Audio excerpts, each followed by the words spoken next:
a friendship that'll never ever end.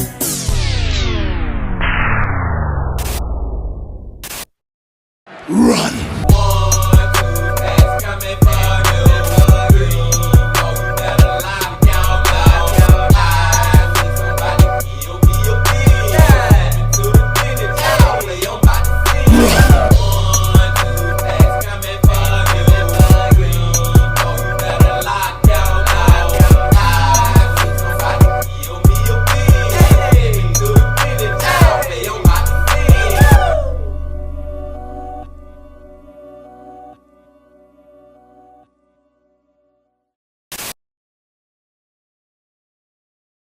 It's a beautiful day in the neighborhood. Reaction Beanie, yo, 639. In that neighborhood, my brothers and sisters. Thank God it is Friday once again, Bean Team. And today, we are going back to Ryan from Tragedy Tales. Back to Tragedy Tales, y'all. And shout out to Ryan, man. Shout out to Ryan for stopping through my live stream last Saturday. And when he stopped through the live stream, he told us, he said, hey, I got a new video on the way, and it is finally here. And the title of the video is Tractor Tragedy, 5 horrifying live streams, number 5. Now, the thing about these live streams, y'all, that get me the most is I just be thinking about the people who was actually watching the live stream live. You know what I'm saying? The actual viewing audience when ish was happening, when these tragedies was happening. Like, imagine, y'all, imagine this upcoming Saturday when I have my live stream, which is tomorrow. Tomorrow when I do the live stream. Imagine if somebody just walk up behind me and just me in the head. Like, seriously, man. So that is just always gonna be crazy to me, and these Tragedy Tales just crazy anyway. Long story short, short story long. But I digress. We're gonna go and get into this one, y'all. But before we get into it, y'all know what y'all got to do. Get whatever you may need. Get what you need, please. We are back to Ryan from Tragedy Tales. Y'all got what y'all need, y'all ready to go? Then let's go.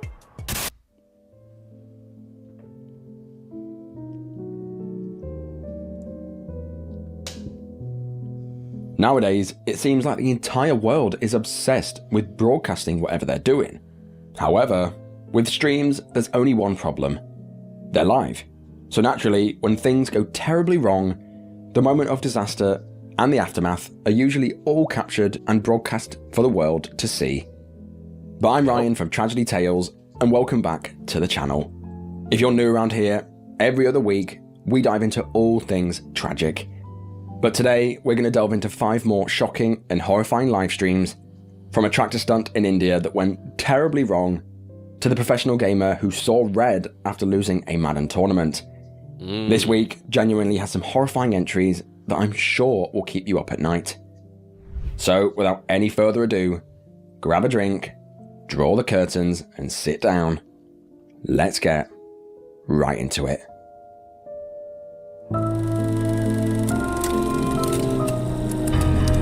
Get whatever you may need.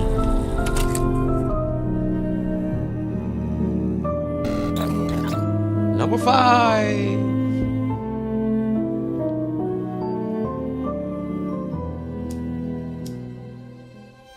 Tractors, originally invented to help farmers pull things like plows through fields, are large and often extremely heavy. While they're primarily used for farming, in countries like India, for example, tractors have gained popularity for their tricks, attracting large audiences both online and in person. With tractors weighing on average of 5,000 to 6,000 pounds, people have mastered pushing these heavy machines to their limits, and one of these people was Nishu Deshwal, a 22-year-old husband and father of 1. Now, I've heard of this story before, y'all, but it just still will never cease to amaze me just watching these dudes do these tricks with these freaking tractors. And I'm not saying in a good way, man. I'm saying in a freaking horrible way. Like, what the freak? Why are y'all playing like that? Like, it's just certain stuff you shouldn't be out here doing. That's just my opinion. That's just my opinion, Bean Team. I'm just saying that shit look crazy as hell. Ryan said that these tractors are extremely heavy, but that's an understatement, man. Like, seriously, these goddamn tractor trailers, man, listen, extremely time infinity heavy. Seriously. Nanishu was born and raised in Panipat, India. Initially, he pursued a career in modeling, but his true passion lay in showcasing his tractor driving skills. In 2017, he began uploading videos to YouTube showing his heavily modified tractors compete off against other modified tractors, as well as showing off his extraordinary tractor driving skills. These videos were ridiculous and quickly gained popularity. By 2024, his channel had grown exponentially, with Nishu having over 1.5 million subscribers and garnered more than 300 million total views. However, on February the 28th, 2024, Nishu would do a stunt that would sadly become his last. On that fateful day, Nishu went with a bunch of friends to a nearby field within the Panipat district to have some fun with his modified tractor and record some footage. And it was at this moment that one of Nishu's friends decided to live stream the event on Nishu's Instagram. The stream shows Nishu having fun. In the field, Nishu got on the tractor and drove crazy as he usually did, until the tractor's back wheels sank into the mud.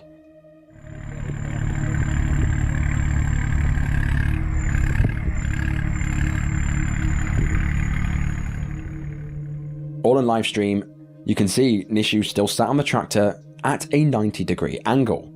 Slamming on the accelerator, the tractor's main body lifts from the ground and exhaust fumes pile out of the back. All on live, Nishu's face shows concentration, not fear, because this was a routine stunt for him, something that he had done countless times. What could possibly go wrong?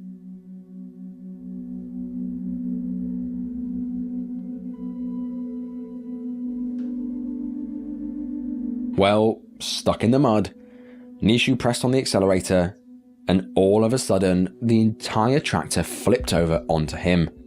The main body of the tractor impacted with Nishu's head with a weight of over 3 tons, crushing his head, his skull, and his brain instantly, killing him in front of his friends and all those watching live.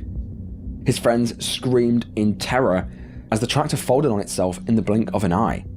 They could do nothing to help him, because by the time they rushed over, Nishu was already dead. And it's just so eerie and crazy seeing how calm he was on the freaking live stream, y'all. You know what I'm saying? He was so confident, didn't have no idea that a couple of your life is literally count down by the seconds. You only got a couple seconds left to live. And in 5, 4, 3, 2, gone, man, gone. I'm talking about he gone on impact. 6,000 goddamn freaking pounds falling on your head. You out of here. Of course, Nishu's dedicated friends and fans were devastated. The very passion that brought him joy and happiness had tragically taken his life. Viewers flocked to his social media to offer their condolences and show how much they really loved him. Comments poured in, with many expressing their disbelief and total sorrow. Even today, 10 months later, Nishu's social media continues to be updated by his family, with his Instagram now at 2.1 million followers and his YouTube at 3.27 million subscribers.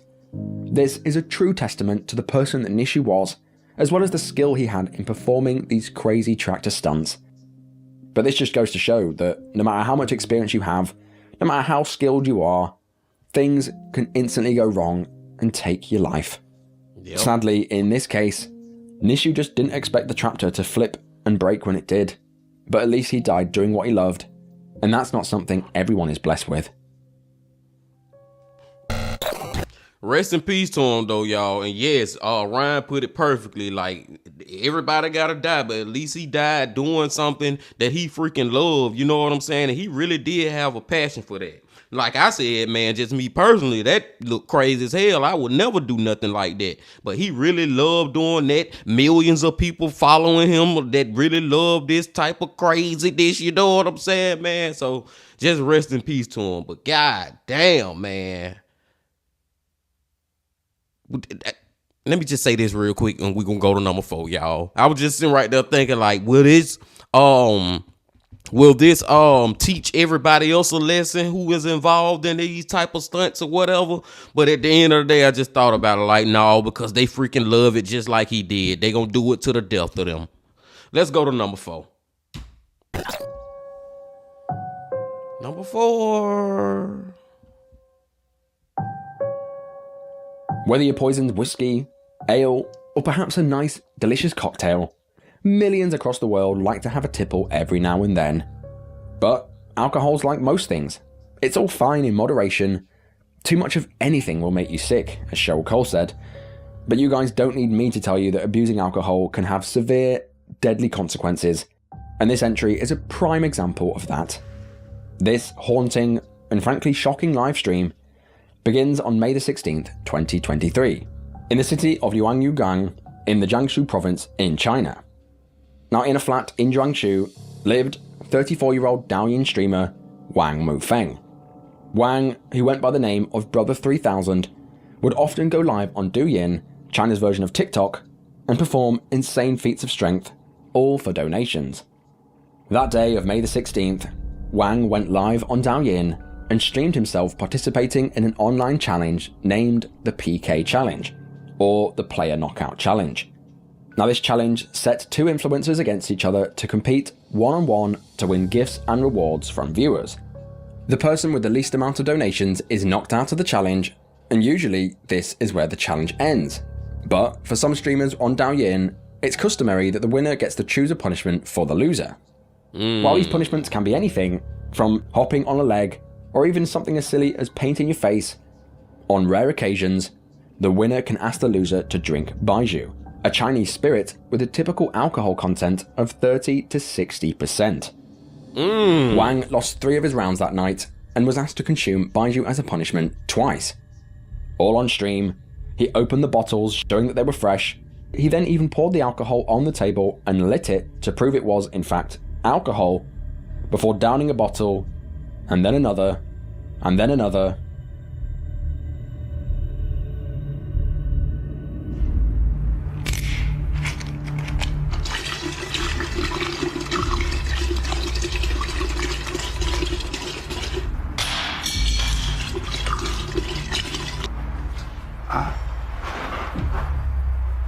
就1分钟时间，跳到22，我立马就喝啊！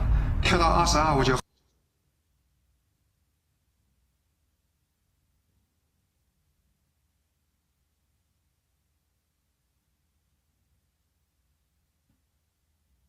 The freak, y'all? Hold on, man. Is that my? Oh, is that coming from my end or is that the video? Because I'm not hearing no audio, man. I'm gonna take it back real quick. 就1分钟时间。 Okay, that wasn't me. It probably Ryan probably had to censor that part out or something. I'm looking like, am I tripping? But I'll tell you who is tripping. It's him, man, drinking all that goddamn alcohol, y'all. Like he drinking bottles of liquor, so to speak, right now. 跳到22我立马就喝啊！跳到22我就。 Like, that's a lot of freaking alcohol he drinking, man. It's not like a freaking beer. You know what I'm saying? No, that's stronger than beer. Ryan said, what, 30 to 60% alcohol percentage of volume in it? Like, whoa.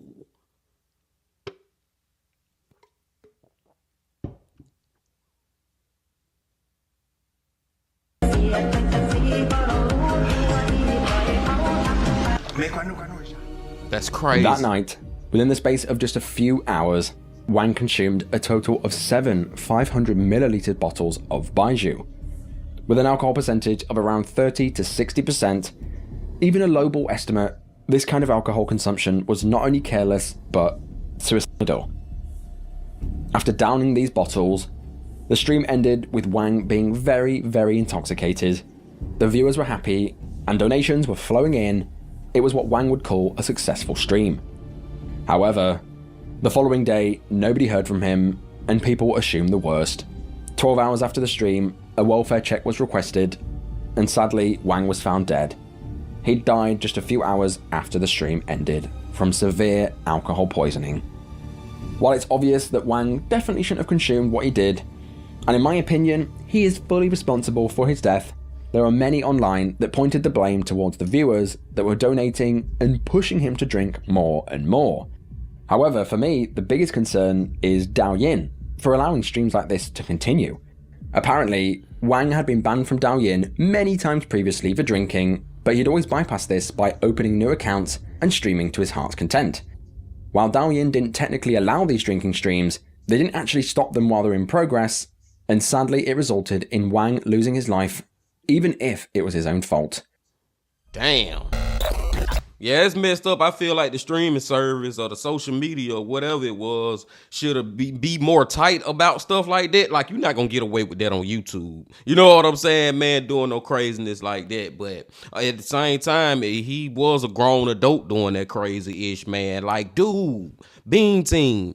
He was like, I never heard of that freaking alcohol he was drinking because of that's over there in where he was, Japan, China, wherever he was at in Asia. He in Asia somewhere. I can't even remember exactly where it was. But I never heard of that bottle. But I'm still thinking it's like the equivalent of drinking, or somewhere in the neighborhood, or maybe even more of drinking like 7 bottles of vodka. You know what I'm saying? Or 7 bottles of Hennessy. You know what I'm saying? Like, what the freak, all at one time?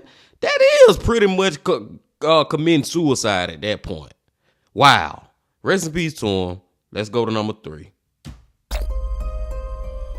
Number 3.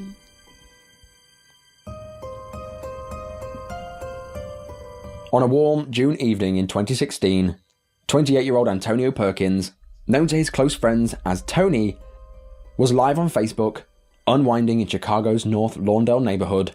He was sharing drinks, making memories with friends, until it all ended in total tragedy. Now, Tony was a father of 3 young children and a hard-working employee at McDonald's. He rarely missed a shift, and his family described him as an amazing dad who was completely devoted to his kids. That night, as he reconnected with friends that he hadn't seen in a while, he was stood in the street, live on Facebook, sharing a few drinks and having fun. On stream, you can see Anthony was relaxed, smiling, and enjoying the summer air alongside his friends.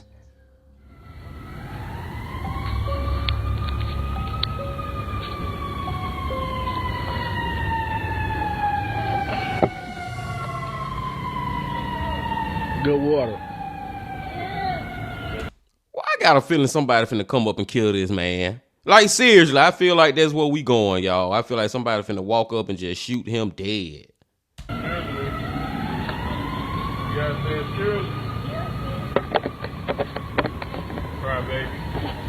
Look. That's funny. Hey, y'all, he got a drug muscle. Yo. Give my snowball. Give my snowball. Give me my snowball. Give me my snowball. Let's see what's right. Drink it out.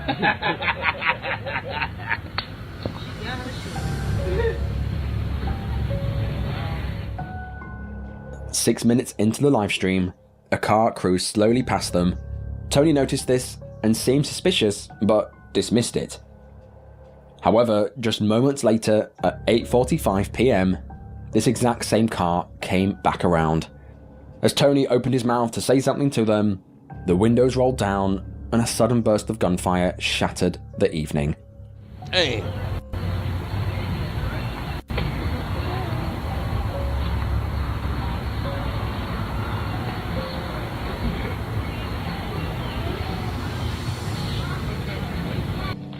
What's up? Like, I just had that feeling the whole time, and I'm pretty sure y'all did, y'all. Like, I had a real eerie feeling about, man, something bad, like terrible is about to happen to this dude. And I just said, man, more than likely he about to get shot. And look what ended up happening. Like, you can just feel it in your bones. Damn, rest in peace. Tony was struck in the neck and the head and collapsed to the ground as the camera fell with him. Seconds after, Tony managed to pick up the phone, bringing his face back into view. The phone then gets dropped into the grass, but the live stream continued, capturing the desperate, heart-wrenching sounds that followed.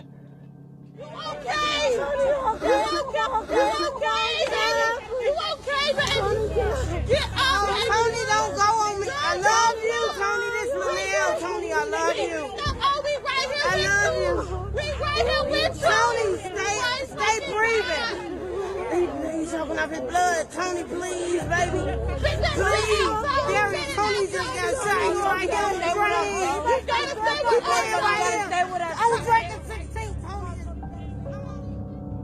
Paramedics arrived within minutes, but by then, it was too late. Tony was rushed to Mount Sinai Hospital, where he was pronounced dead at 9:07 p.m., just 22 minutes after the shooting. Now, this was all just horrifying.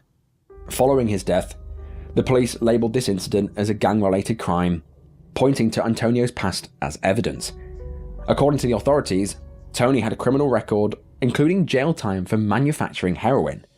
He was reportedly known to them as someone involved in gang activity and was actually part of a list of individuals deemed likely to either commit or become a victim of gang violence. His family, however, denied all of these claims and said that he wasn't a gang member, describing him as a devoted father who had recently been promoted at his job and was dedicated to his children's future. Sadly, Tony's murder is not an isolated case in Chicago. Chicago is a city that has been marred with violence for years. In 2024, Chicago's murder count reached 653, nearly double the highest city of Baltimore, making it America's murder capital for the 12th consecutive year in a row. They don't call it Chirac for no reason. After researching this, I can't find that anyone was caught for this murder. While some of you may view his death through the lens of gang violence, it's important to remember that in that fleeting moment, Tony was simply a father and friend, enjoying the warmth of a Chicago summer night. That evening, with his friends by his side, he was living, before it was snatched away in an instant. They don't call it freaking Chirac for no reason, man. Like I said, rest in peace to him. And I don't care if it was gang related or not. That's beside the fact, man. Just the fact that he got murdered, it's effed up, regardless of what he even had to do with, man. And like I said too, Bean Team, the whole time I know y'all could feel it. Like something is bad, like something terrible is about to happen to this dude. And then hearing, because the live stream was still left on, hearing his whoever it was, whether it was friends or families, neighbors, whoever, just telling him, hold on, Tony, hold on. That's gut wrenching. Like serious, y'all. Let's go to number 2. Woo. Number 2. This terribly tragic stream began on June the 29th, 2017, in Izium, Kharkiv Oblast, located in eastern Ukraine. In the early morning, as the residents of Izium were fast asleep, this is when 16-year-old Sofia Magurko, as well as her friend 24-year-old Dasha Medvedeva, decided to go for a drive in Dasha's BMW. For a bit of background, Sofia was a high school student who had become known on Instagram for documenting her life of being rich. She posed next to motorcycles and luxury cars, showing off her lavish lifestyle. On her Instagram, she would frequently go live to interact with fans and followers, but that morning, she began a live stream at around 3:30 a.m. after a night of heavy drinking, and it would soon turn tragic.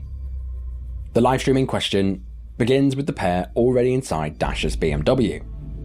Soon, they began speeding along the road as music was blasting. Sofia can be seen sipping from a bottle of what appears to be alcohol, and while Dasha, the driver, is not visibly seen drinking on camera, it's assumed by her reckless behaviour and her driving that she too had also been drinking. At one point, Sofia shouts, "Hello, hi boys," as they continue laughing and hollering, both barely paying attention to the road. And they ain't been, but both of them ain't got on no damn seatbelt either. I paid attention to that part, man. Like, how many times we have watched videos over here, tragedy tales from Ryan over here about people drinking and driving? Like, seriously, man, like, he shows us a lot of examples of why you shouldn't freaking drink and drive. Like, we hear it all the time, but we have seen video footage over here a lot of times, man. Like, seriously, and they so freaking drunk. They not, she driving, not even looking at the road. She looking all up in the camera right now, Bean Team. All up in the camera. And ain't even got no damn seatbelts on. Don't drink and drive. Don't drink and drive. Dasha worries about how her thighs look on the live stream, showing that she cared more about what she looked like than the dark, dimly lit street that she was speeding down. To illuminate themselves better, Sophia turned on the car's interior lights, making it even harder to see the road ahead. I didn't even, now Ryan's pointed that part out. Yes, that's another strike. I don't know how many strikes they got. I know they got more than 3 by now. They already out. And I ain't even trying to say it like that. Y'all get what I'm saying, man. I'm not trying to be funny like that, Bean Team. I'm just saying, man, they got a lot of strikes on their belt, and I didn't even notice this one right here, man. They got all the lights on in the freaking car. All of them on, like. Don't drink and drive. And I'm just gonna go and say rest in peace. Somebody, because I'm pretty sure somebody gonna pass away. Hopefully one of them survive. But I don't know, man. They ain't even got their damn seatbelts on. Let's go.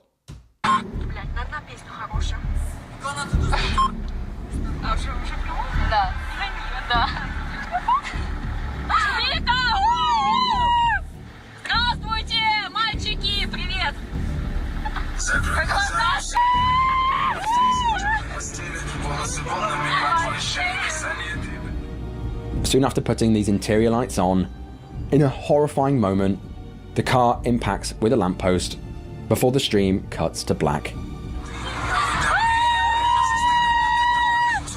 Oh my God. Damn. That happened fast. The stream continues to run for around 2 more minutes, recording voices of witnesses that rush to the scene. One male voice can be heard saying, "There's a dead body over there," and another one had fell out of the car.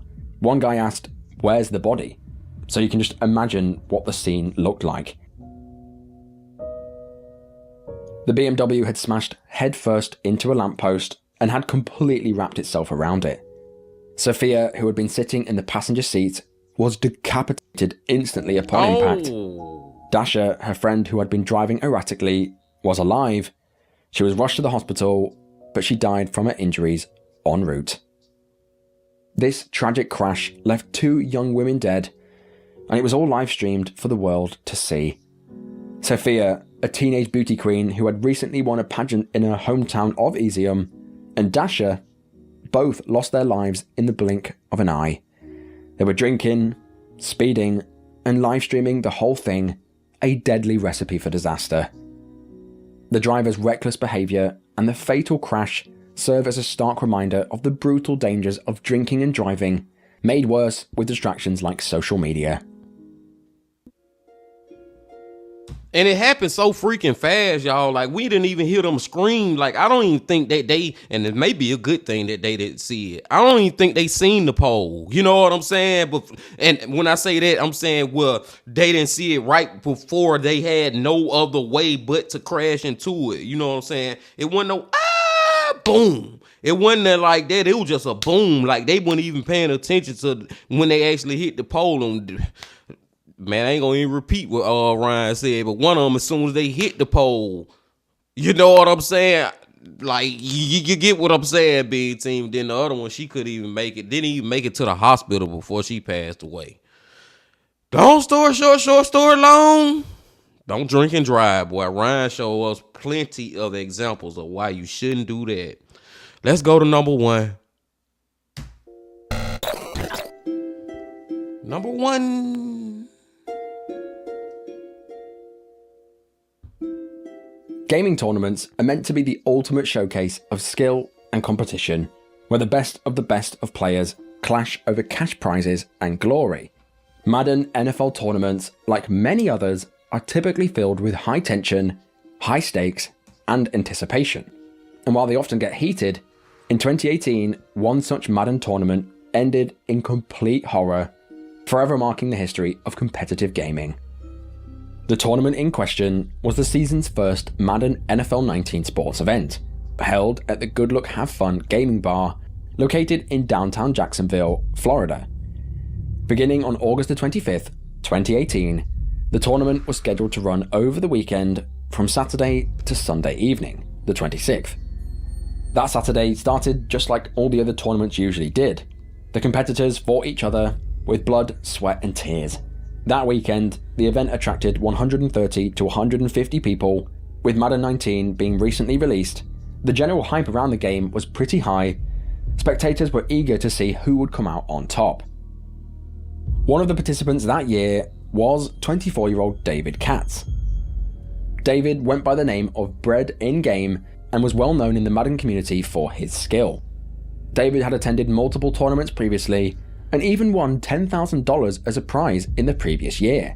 He came in as a 7 seed and he just knocked off the 2 seed and he did pretty convincingly. Yeah, I don't think of myself as a 7 seed. I think personally I'm one of the better players, and I like to let my game prove that. David was just good at what he did. However, this wasn't the only thing that he was known for. David was also known for his strange and unusual personality. David reportedly acted strange around others, rarely spoke, and rarely showed any emotion, whether that be sadness or joy. He had this 1,000-yard stare, one that even his own father described as looking right through you. David Katz keeps to himself. He's a man of business. He's not here for the experience and to go out, this, that, and the third. He's not here to make friends. So David... Hey, he do got them eyes, man. Them type of eyes. Well, yeah, he looking directly at you, but at the same time, it look like he looking past you. Like you don't even freaking exist in front of him. You know what I'm saying? Like, seriously. What is this dude about to do? David was a bit quirky, but he was a good player. He respected others. And on this first Saturday, everything went down smoothly. On the following day, on the Sunday, the tournament started again and continued without any faults until around 1:30 p.m. Around this time, David lost to fellow competitor Ken Alston, known as Evil Ken in-game, and was forced to leave the tournament. David apparently refused to shake his hand and was furious after being beaten. Shortly after losing, he stormed out of the gaming bar, placed his backpack in the adjoining pizza place, reached into his rucksack, and pulled out a .45 caliber pistol with a laser dot sight. Unknown to the others, he was also concealing another pistol in his waistband. After riling himself up, he walked back round the corner, back through to the gaming bar, and aimed the gun at 22-year-old Elijah Clayton, who was also competing in the tournament. At the time, the tournament was still being streamed live on Twitch to thousands, and at this moment, unfortunately, the camera was actually focused on Elijah. Oh. Horrifyingly, all on stream, you can actually catch a glimpse of David's red dot on Elijah's chest before the camera cuts to gameplay and David opens fire. Oh. Joe Rice down 7-0 after the first drive by True Boy.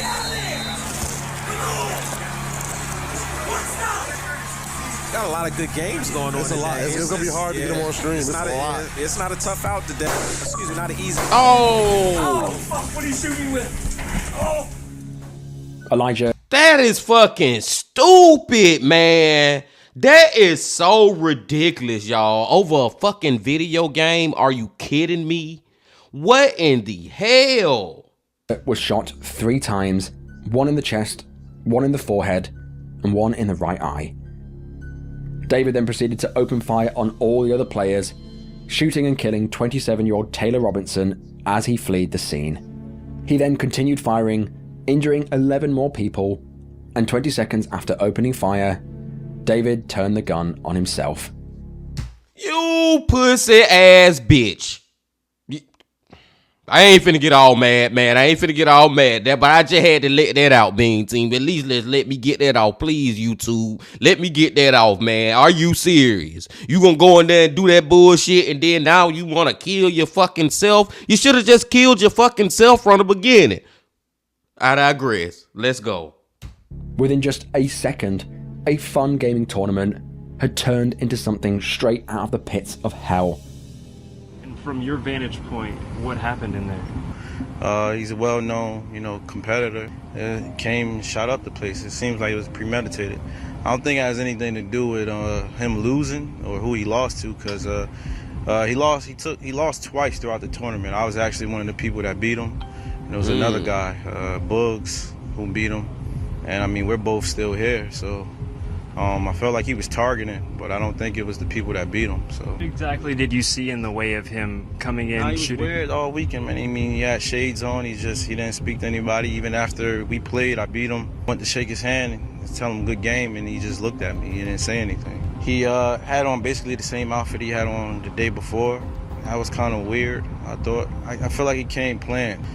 Pointed my way. I took cover. I seen some good people dead, man. I seen people on the floor dead. So, yeah.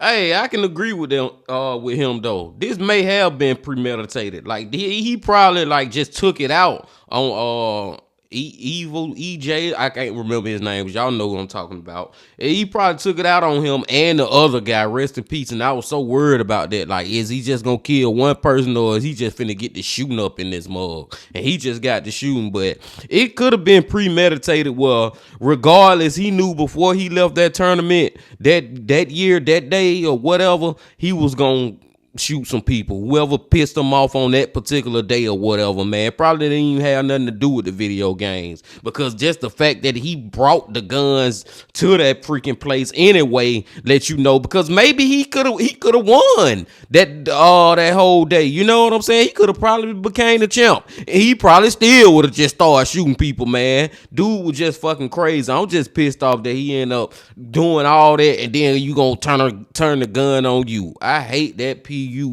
y'all know I hate that ish. Let's go. This was all just horrific and a senseless and avoidable tragedy that, frankly, in hindsight, someone should have seen coming. Apparently, Elijah had kind of been a bully to David. Elijah used to pick on him for his awkwardness, and there was even one occasion in a previous tournament where all the competitors ordered a cab to the airport, and when it arrived, they all got in and slammed the door in David's face and drove away. While of course David's actions cannot be excused, we can start to build a picture of what was going on in his head just based on his history.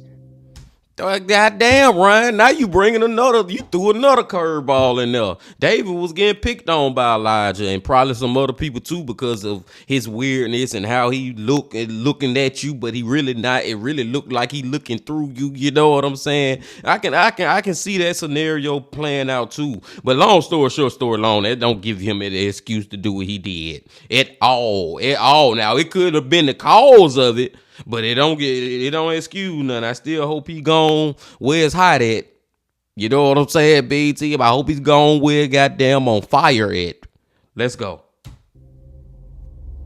Sadly, at the time of the tournament, fellow competitors and David's friends had no idea that David was mentally ill and he was really not well. Throughout his life, he had suffered a variety of severe mental health conditions, starting as early as age 9. By the age of 12, he was on antipsychosis medication and large amounts of antidepressants. His mother worked as a toxicologist and believed that feeding her son these pills would magically fix him. In contrast, his father disagreed, saying that he needed natural remedies, not endless chemicals. These disagreements caused David's parents to divorce, and unfortunately his mother got full custody. Over his teenage years, he was allegedly abused by his mother, physically and mentally. He was diagnosed with dysthymia, a chronic form of depression, along with oppositional defiant disorder. Throughout his childhood, he had been in and out of mental institutions, and in these institutions, they were feeding him so much antidepressants. At the time of the shooting, he was living alone in a condo in Baltimore. 2 weeks before the tournament, David visited a gun store in Maryland, Baltimore, where here, despite his long history of mental health disorders, even going in and out of mental institutions, due to gaps in the background check process, David passed them and was legally able to purchase a Glock 19 as well as a .45 caliber handgun. Now, some people say that David could have wanted these guns for other means, but to me this shows clear premeditation. Yeah. On the weekend of the tournament, he drove 11 hours from Baltimore with one jammed in his waistband and one concealed in his rucksack. When he lost, he must have just seen red and just completely lost the plot. This incident brought severe scrutiny on the security of the gaming bar, as well as gaming tournaments in general. It doesn't matter how big the scale is, a simple metal detector could have prevented all of this. It would have prevented David from entering in the first place, and it would have saved 2 innocent lives. True. In the years following, many lawsuits were raised for the deaths and injuries sustained. These lawsuits primarily focused on the gaming bar, the event organisers, and other businesses directly involved with the event. One victim even raised lawsuits against Electronic Arts, alleging that the company was negligent when it failed to provide adequate security at the venue. By researching, I'm unable to find any results of these lawsuits, so it's assumed that they were paid out of court and settled. In my opinion, a litany of safety nets, as well as support systems, failed David throughout his life, ultimately leading to a senseless tragedy that shocked Jacksonville, as well as the world.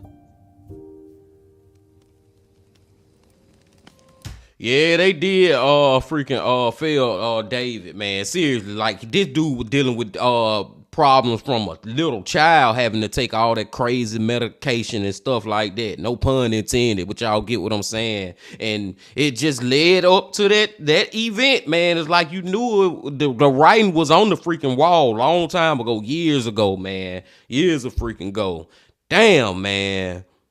It just make you think, like, I'm thinking about the freaking even the way that he got the guns. Our system is just effed up, y'all. It's effed the F up. Like, we have to be able to have the right background checks, the right procedures, the right precautions or whatever. As far as these background checks, if somebody done been to a mental hospital institute multiple times, that should show up. And if you see that, guess what? You can't buy no gun. Like, that feel almost fundamental to me. Like, that just feel like, duh. Like, what the freak is going on, man? I digress, y'all. I can go on and on about that issue. Because at the same time, too, guns out here on the street. So if he couldn't buy it from an actual store, if he really wanted one bad enough, he still would have got one. But I digress. Let's finish it up. Let's listen to the rest of Ryan.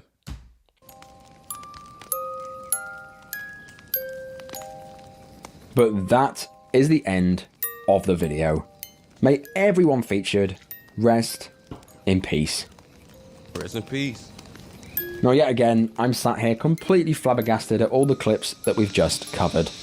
I think live streams hit harder for me personally, as I know people would have been watching these live as they unfolded. Did I just say that at the beginning, y'all? The tractor stunt in India is a prime example of anything can go wrong when you least expect it. I understand that Nishu must have done this literally thousands of times before, and nothing had gone wrong until it all suddenly did. It's tragic that it cost him his life, but I suppose this is the risk that you take when you perform tricks like he did. But for his death to be live streamed to his fans and friends, it's absolutely shocking. Then we've got Brother 3000 that drank Baiju after a challenge. I'm left completely speechless. You guys don't need me to tell you that this was just ridiculous. Don't ever drink like he did. You got to remember that alcohol is literally poison. When you get drunk, that's you feeling the effect of the poison. Honestly, I think Dalyin should outlaw streams like this. But after researching it, it seems like these streams continue to this day. There's even apps that organise these one-on-one battles between streamers. So it seems that this horror is doomed to repeat itself. We can't possibly forget Tony's drive-by shooting, all on Facebook Live. That footage was just crazy, and the audio made me stop researching for the day. The complete agony in his friends' voices as he slowly slipped away just made me shudder. Next up, we've got the girls who drove through the night and crashed all on stream. That footage was haunting. The car was so crumpled, they must have been travelling at a very fast speed. Yeah. The impact was severe. Of course, there isn't any proof that the driver was in fact drinking, but regardless, mistakes were made and it cost both of them dearly. And finally, the Madden Twitch stream shooting. Holy moly, where do I start here? A simple gaming tournament turned into a total nightmare for all involved. David should have never been allowed to get into the gaming bar, concealing hidden weapons. He shouldn't have been able to buy these in the first place. Exactly. But like I said, a simple metal detector could and would have stopped all of this. But no security was in place. People were allowed to walk in and out of the gaming bar without even being searched. It was all just a crazy tragedy. He went completely out of his way to purchase the firearms 2 weeks before the event, showing clear premeditation, showing that he knew what he was doing and what he was planning. David was angry at the world, and he was mentally ill. Throughout all of his years of being in mental institutions, nobody was able to identify him as a threat, and sadly this resulted in the deaths of 2 innocent people, all while being streamed on Twitch. But most importantly, what did you think of this one? As always, I'm interested in all of your thoughts below. I do try and read every single comment, but if you're this far in and you're not subscribed, every other week we dive into all things tragic. From chilling, bizarre deaths to shocking moments captured right before horror. If that sounds like your kind of jam, be sure to tap that subscribe button below. But I will see you guys in the next one. Bye bye. Man, I ain't gonna lie, y'all. For a second, I just zoned out, started thinking about that last one, man. Let's just start right there. We're gonna run back down. I just started thinking about how it could have been prevented and how it just got worse and worse, and the different layers to it. You know what I'm saying? From the fact that like Ryan said, simple metal detectors are simple security, man. Like simple security, you know, pat you down, or they got their own personal one metal detector thingy. And you know, before they let anybody up in here, this is a Madden tournament thing. Like, this should be professional and a real event with real securities for these players and these fans and whoever. You know what I'm saying, man? So I feel like that's a part of it. And also the part, like I was saying, then Ryan said it too at the end when he was just talking, was the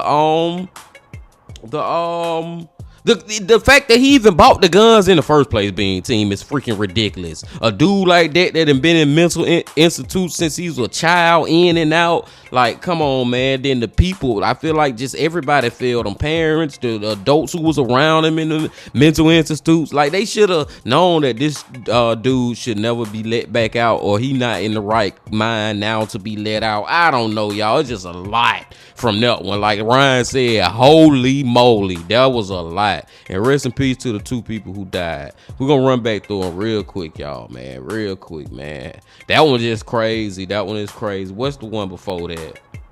What was number 2? Oh my God, the 2 women who was drunk as you know what, drunk as a skunk, man.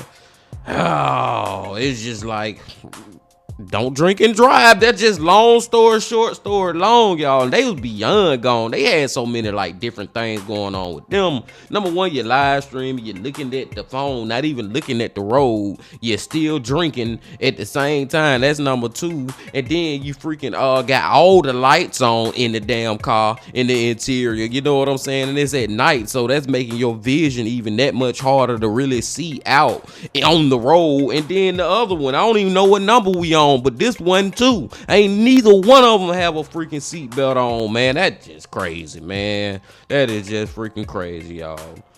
But rest in peace to him. The 3rd one before that, I think his name was Tony. If I'm wrong, just rest in peace to him regardless, man. But the whole time we watching it, you can just feel something was about to happen to that guy.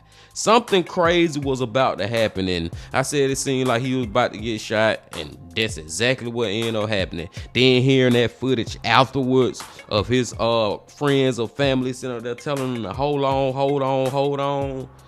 Oh man, that is terrible, man. Rest in peace to him. The one before that, this dude right here, like, man, it ain't a challenge in the world. I don't give a damn if you offer me $1 million, $1 billion, Sicilian, $1,000,000 freaking dollars. I'm not gonna goddamn drink all that alcohol like that at one time, man. That is freaking crazy, y'all. It's like, it's not even a shocker that he didn't survive that. He literally just sat up there and gave himself fatal alcohol poisoning. The type of alcohol poisoning, even if he would have made it to the freaking hospital, I don't think they would have been able to help him survive that, man. Like, And one before that, what we started off at with number 5, Rest in peace to this dude. Like I said, it couldn't be me up on them damn tractors. Hell no. But he did die. If we gotta look at some type of bright side, he did die doing something that he loved, and I feel like he would do it to the death of him, just like there's a lot of people out there who still doing it now, and they'll do it to the death of them. Either it's gonna kill them or it ain't, you know what I'm saying? But they willing to take that chance, and I respect that. I really do respect that. But rest in peace to him, and I know that was crazy for his freaking friends to actually see that tractor fall on his head. But I digress. I'm gonna go and let y'all go now, Bean Team. I am so happy to be back, man. I was gone for a couple of days, but I'm back now. And y'all make sure that y'all come on back tomorrow for another live stream. And before the end, my friends, just please hit that like button, comment, subscribe, and do all that if you ain't did that yet. And remember this. Love, peace, and happiness. Stay safe. Don't stop. Keep going. Yeah.